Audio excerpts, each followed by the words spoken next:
ईजान,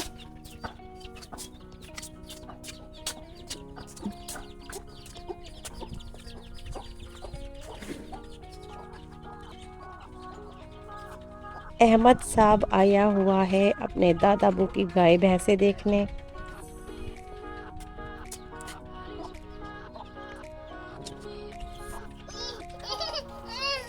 ओए ओए ओए, कुछ नहीं। ईजान डर चुका है गाय से, अब वो बुला रहा है अपने बाबा को कि मेरी मदद के लिए आए।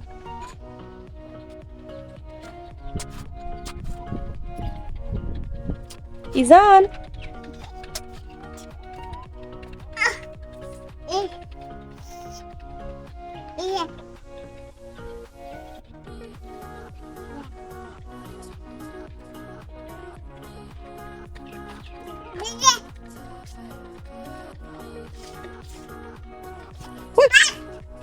ये है तस्वीर का दूसरा रुख, शहर के मुकाबले में देहात। यहाँ के हरे भरे खेत इसकी रौनक हैं। हर तरफ कुदरती खूबसूरती और सरसब्ज दरख्त, ना कोई ट्रैफिक का शोर, हर तरफ ताज़ा हवा। गांव के नज़ारे हमेशा से खूबसूरत होते हैं। पीछे बैक साइड पे आपको पीटर की आवाज़ सुनाई दे रही होगी, और इधर देखें तो खेल रहा है अहमद। ईजान अहमद खेल रहा है अपनी आबाई ज़मीन में आबाई वट्टों के साथ। इसको हमारी ज़ुबान में वट्टा कहते हैं। ये लो ईजान, वट्टा खेलो। ये दूर दूर तक फैली हुई हमारी आबाई ज़मीन।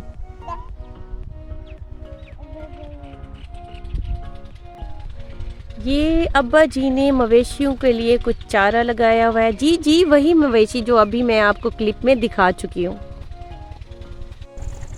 ये देखें, ये है सिंपल सा गांव का रास्ता। यहाँ पे आपको बैलेंस करके चलना होता है।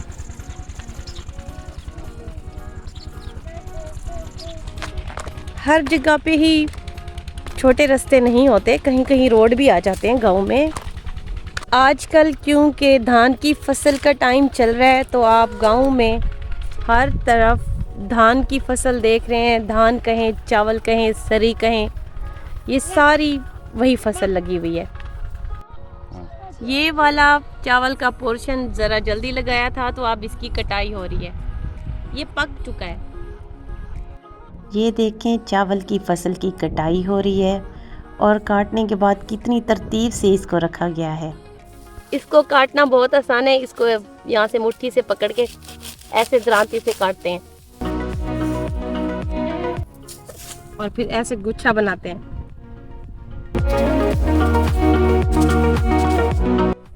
और ये देखें, ईजान साहब को समझ ही नहीं आ रहा था कि इस चावल का करना क्या है, इसको खाना है या इसके साथ खेलना है।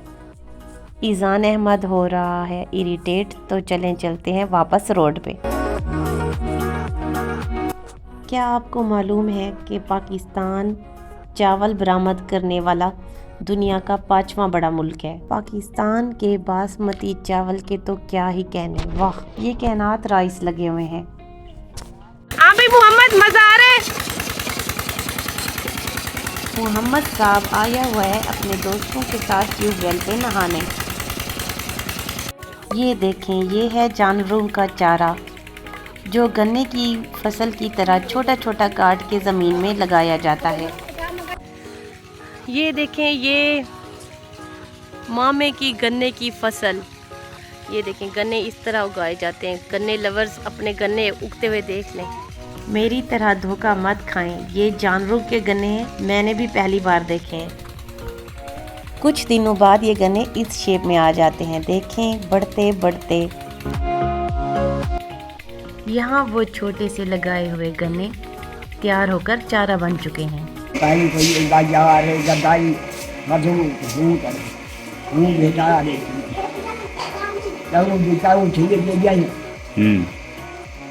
उनको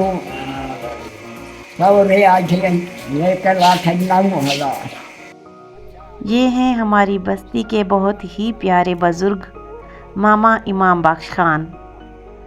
इन्होंने एक न्यू गाय खरीदी है, उसका हाल अहवाल ये इकबाल को दे रहे हैं।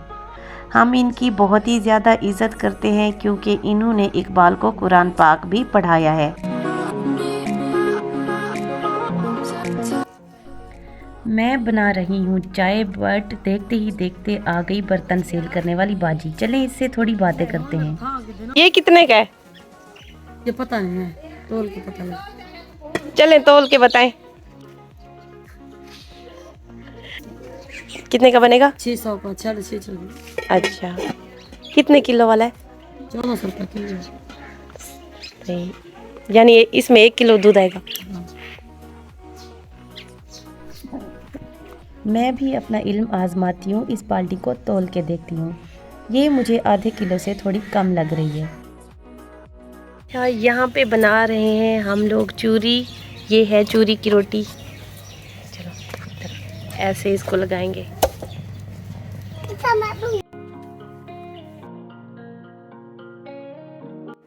फिर आपने गरम गरम रोटी को इस तरह के उखली मोले में कूटना है।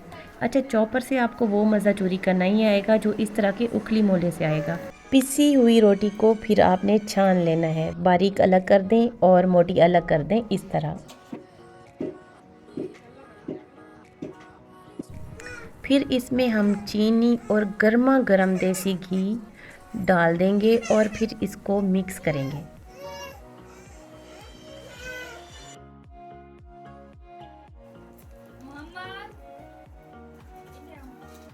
ज़बरदस्त सी चूरी तैयार हो चुकी है। अब ज़रा इसको खा के चेक कर लो।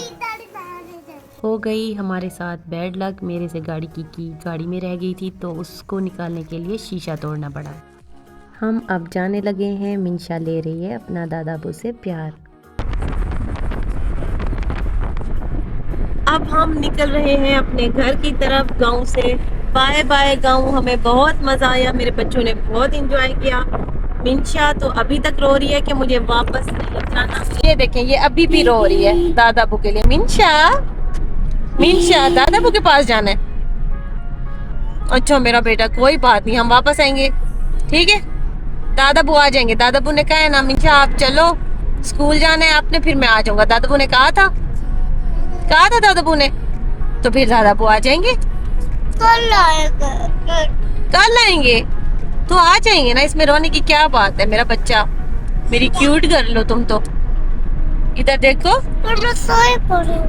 नहीं, मैं आपको जगा दूंगी जब दादा अबू आएंगे। मैं ले जाऊंगी, आपकी मम्मा आपको ले जाएगी। इजान साहब हमेशा की तरह हवा को एंजॉय करते हुए। ये देखें, ये हमारा प्यारा सा गांव था जो कि अब हम पीछे छोड़ के अपने घर की तरफ जा रहे हैं।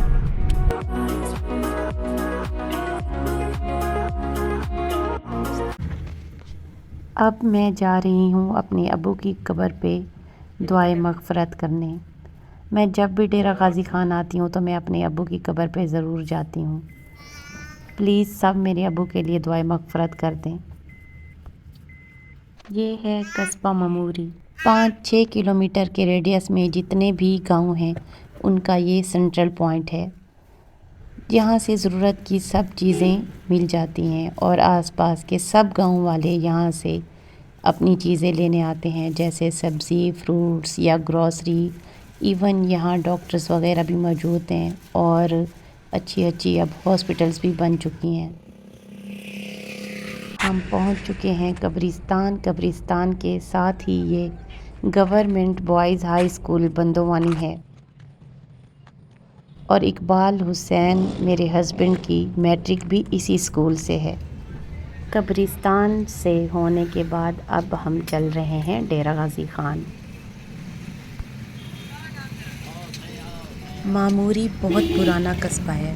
क़याम पाकिस्तान से पहले यहाँ बहुत कसीर तादाद में हिंदू आबाद थे। उनके घर आज भी मामूरी में मौजूद हैं।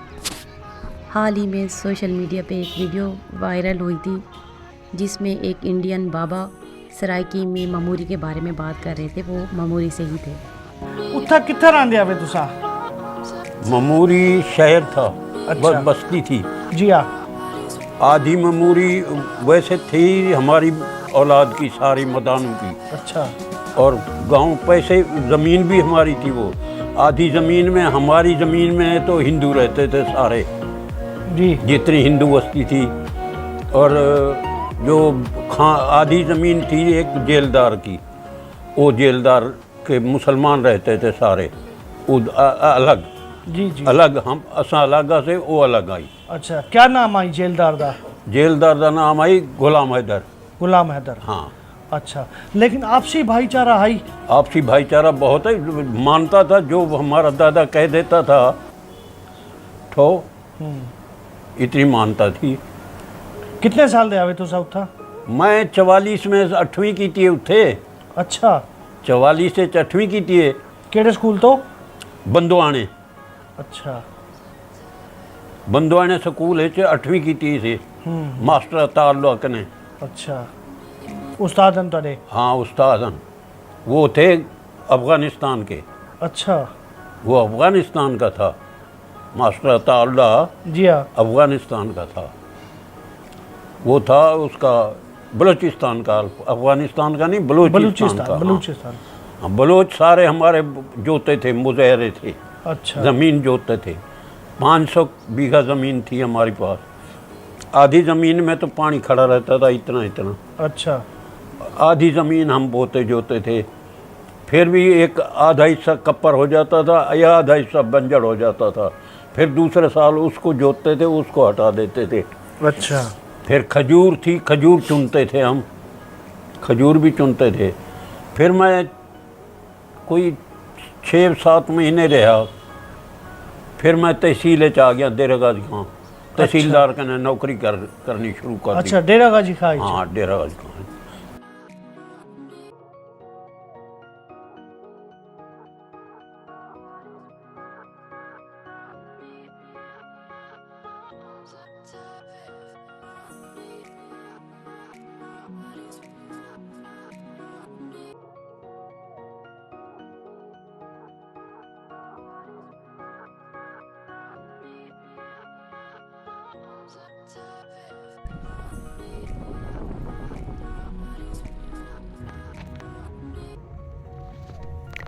आज हम रिस्क नहीं लेते, हो सकता है इंडस हाईवे आज भी ब्लॉक हो, इसीलिए हम इस शॉर्टकट रास्ते से आज डेरा गाजी खान जाएंगे।